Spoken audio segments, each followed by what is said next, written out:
Hoy, tama na yan. Merong mas madaling diskarte para masinsil mo ang koste. Mas magiging safe at mas magiging mabilis. Ito yung gamitin mo. Yan, ang re-aim jackhammer. Sige, testingin mo kung effective to. Sige, saksak mo muna. O sige, testingin mo na. Basic.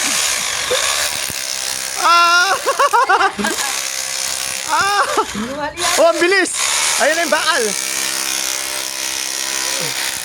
Oh, ano, conclusion. Mas mabilis ba ang trabaho? Mas mabilis to, ha?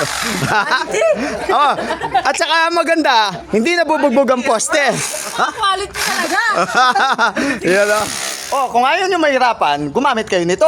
Sa murang halaga, meron na kayong pang jackhammer, hammer drill, mabilis matatapos ang iyong trabaho in an instant.